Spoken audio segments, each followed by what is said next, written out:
YouTube, what's going on? YouTube, what is going on? What is happening, man? Of course, it's your guy one more time, DEDRICKHICKSJR, and I'm back with another fragrance video. All right, so today we are back, Smell Good family, with the tag video. All right, so shout out to my guy, man, Ross over at TLTG Reviews. He tagged me in this video, and it's covering a topic, man, that is probably the most, or if not one of the most popular topics in all of Fragcom, and that is blue fragrances. All right, so appreciate you, Ross, for hitting your boy up and letting me know, and you know, looking forward to giving my 4. So Mount Rushmore, that is a very distinctive and specific list. We're talking about creme de la creme, elite de elite. It's a very specific thing as well. So and that's what my list is something very, very specific along the lines of the blue fragrance. So as Ross really rolled out so very, very well the historic nature of the blue fragrance. It's very synthetic heavy, synthetic based fragrance, very mass appealing. The blue fragrance is not a genre in perfumery. It's not even an accord in the fragrance. All right, it's all generated through the enthusiasts, all right, that are out here. So looking forward to this list, and this is according to me and my experience, my journey through fragrances. So that's that. All right, let's go ahead and jump into it. And we got 4, by the way, if you don't know or seen Mount Rushmore, it's 4 presidents on there. So I got 4 fragrances. All right, up first, man, from the house of Nautica. All right, we have Nautica Voyage. Nautica Voyage. Now listen, this is the beyond definition of a synthetic fragrance, and Nautica Voyage, it's definitely that. Upon even smelling it off the atomizer in the air, it is that. But in my journey of fragrance, this was your if you didn't have any fragrances, this is what, you know, my uncles and my godfather and dad, and I mean, this was a prominent, the OGs in my life, this was it. And if you needed a fragrance, they'd tell you to go get a few things: the Tommy Hilfiger, a Polo, or Nautica Voyage. Well, this is the one that was very prominent in my lifetime. I saw this bottle the most. So when I got of age, when I was able to especially buy my own fragrances, this was one that I definitely wanted to have. And I was able to buy my own fragrances around, I'm gonna say around 14, 15, because I had my grandfather used to pay me and my brother to come up to his business and work for him. So one of the things that I bought, I'll never forget it, it was at a local Marshall's. They had a bottle of this, man, because I heard my uncles talking about it, and I bought it. I bought it. So I've always had Nautica Voyage play a part some way or another in my house, in my life, excuse me. Very popular. Everybody knows about it. Before I dove deep into the fragrance community, there was nothing of any type of rules with fragrance. It said, you know, it's basically get Nautica Voyage. So this is definitely on my Mount Rushmore. You can still get it to this day, $20 or less. Very synthetic. There's aquatic, musky, citrusy, fresh and clean vibe to it. Heavily synthetic, and I think it checks all the things on the list for blue fragrance. So first up on my Mount Rushmore, we got Nautica Voyage. Nautica Voyage. Yep. All right, up next, this one really and it's kind of a no-brainer, I guess, around, you know, my age range and when this came out, and people who were, I'm just gonna stop talking about it. Dior Sauvage. Dior Sauvage.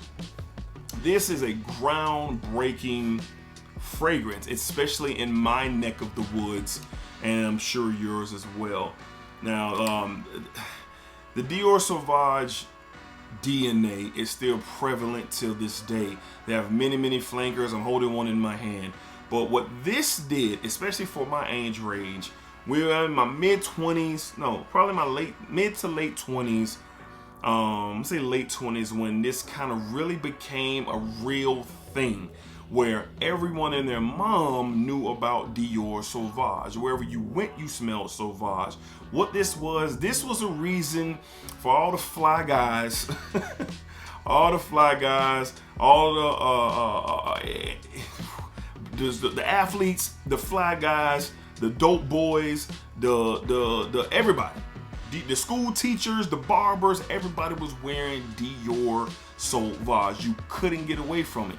And it just kind of changed the landscape of fragrances, especially in my community, especially how I was raised and how I was brought up.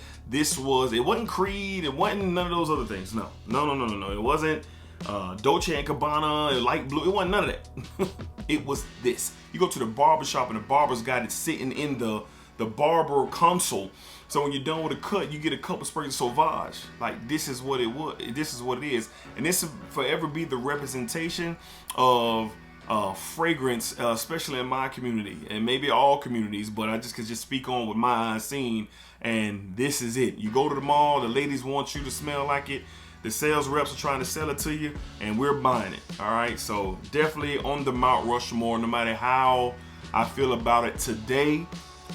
The truth is the truth and the facts are the facts. Dior Sauvage is definitely a Mount Rushmore blue fragrance, man. It definitely is, especially what it's just done. I'm gonna say for the culture in general, not even necessarily Fragcom, well outside of it, Dior Sauvage just meet that. All right. Up next on my Mount Rushmore, man, I have a lot of great memories with this one from the house of Yves Saint Laurent. Specifically, YSL EDP. Now this one was king for me before we talk about the last one.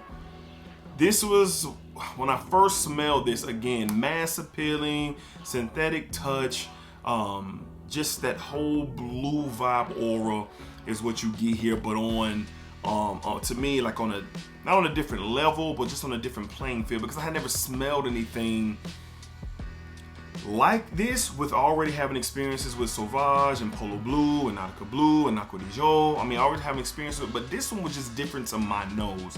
And I spent a lot of time. The EDP was the first YSL that I got. Not the EDT, not Eau Fresh, not any of them. This was the first one. And I fell in love with this stuff. This was a confidence booster for me. It was something that I felt very attractive with wearing before I met my wife. I think I got this, I had like a sample of this at first, right before, was it this? Oh, it could have been an EDT, but it was something of the DNA. But when I got what we were dating, and we went to the mall, and I think we're getting ready to go somewhere, and this was, gosh, almost, 15 years ago, 14, 15 years ago. And I bought this bottle, man, at my local dealers, and it just changed trajectory, man. And not only for me, like I was able to really start conversations between this and Dior Sauvage. So this blue is so important to me because I was trying to throw people not off of Sauvage, but give them something else to look into, or something else to wear, something else to talk about. I was really stirring the pot, so to speak, with the popularity of Dior Sauvage, especially in my neck of the woods. But the YSL EDP was just that.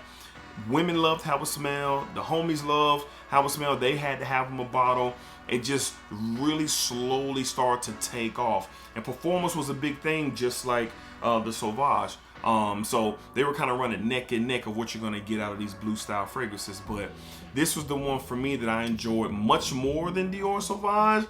And I was trying to push the agenda for sure with YSL the EDP specifically. All right, so definitely on my Mount Rushmore from the house of Yves Saint Laurent. We got YSL the EDP. All right, and last but not least, and Ross agrees with me, he had this on his list. He held this last just like I did. This is not at all a copycat attempt, but this is how I truly feel. This is my #1 fragrance in my collection. I love this stuff dearly. This is sentimental value for sure. From the house of Chanel, we have Bleu de Chanel Parfum. The absolute king of kings of the blue fragrances. And in my opinion, this is one of the top 5 fragrances, top 5 DNA smells that I've ever smelled in my life. I remember smelling this for the first time. I had only smelled Polo Blues and Nautical Voyages and Aqua di Gios, the Dior Sauvage and the YSL. But for some reason, I had never got my nose on this. I just didn't. I don't know what it was about it going to the mall or hang. I just never got my nose on it. My grandfather, my dad, my uncles, no one had this. So I'm totally in the blue. And again, me and my wife were out and about. And this is when I was really started collecting. I really started to collect.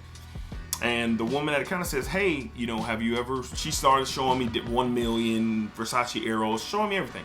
And she said, hey, have you ever smelled, this is the latest from the Chanel line, from the blue line from Chanel, the parfum version. I said, well, you know what, I've never smelled Chanel, anything from the Blue de Chanel line. Let me go ahead and smell it. Man, she put that thing on a cardstock, a tester strip, and I smelled it, and I bought it on the spot. Full retail. Right out the spot, no conversation, because it captivated me. This smelled like how I feel. I'm a very confident person, so I don't lack confidence in much. You know, we all have our insecurities, including me. But for the majority, I'm gonna bet on myself in a lot of situations. All of them, really. No matter if I got to lie my way to make myself believe I can do it, that's just the type of dude that I am. But this smells like how I feel. That's the best way I can break it down to you. This is the overall best fragrance to wear, the best in the line. It has so much personality. To me, it kind of checks off the criteria for me when I wear a fragrance and I want to have an experience. And it's number one. It's my favorite of all time. Like I said, one of the best scents ever. I put this over obviously anything. You could take my entire collection away and keep this. But for the blue fragrance to get the look that this gives and smell like it smells, and experience that you get, job well done for Chanel. And that's why I'll always have nothing but love for Blue de Chanel. So also on my #1 Mount Rushmore for sure, my #1 fragrance, just because the impact that it personally had on me, not others. This is a personal fragrance. The other three, for the crowd, conversations with the crowd, not wearing it for the crowd, but hopefully you know what I mean by that. That just like a crowd stirrer. I can care less about what nobody has to say about this. I'm really have a personal relationship with this. I wore this when my sons were born. I've worn this to funerals. I've worn this to just groundbreaking moments in my life, celebrations, birthdays. I've worn this to a lot of different things that have value and sentiment to me. And this is one. If I didn't have any sentimental value with this, the bottle probably will be empty by now because I've had this for a while. But when I look at this bottle and I see it, I kind of get the feels because it kind of ties into a lot of things that I've experienced in my life. Blue de Chanel Parfum, #1 for sure. #1, Blue de Chanel on my Mount Rushmore list. All right. So that's going to conclude, man. Those are my 4 blue fragrances from my Mount Rushmore. Shout out to Ross yet again. I have his information down below in the description. Check out his content. One of the greatest of all time doing what he does. One of the best to do it. Check him out. Subscribe if you have not, and you know, show him some love. So I'm going to leave my tag open as well. I think every reviewer, if you're a fragrance reviewer, you should do this tag. I shouldn't have to tag. I don't think I should have to tag anybody for a blue fragrance Mount Rushmore. So if you're watching this and you review fragrances, I am hoping to see a video from you. I'm hoping to see that because blue fragrances are a massive staple in FragCom, and us enthusiasts who do these reviews and break down fragrances in the many different styles that you can review and break them down, you gotta have a spot for blue fragrances, right? Right? Okay, cool. Let's see what all of you have. Everybody who rocks with me, rocks with Ross, rocks with blue fragrances. Let's get this tag going, man. Let's keep it strong, all right? So that's it for today's video, my Mount Rushmore of blue fragrances. Hopefully you guys enjoyed.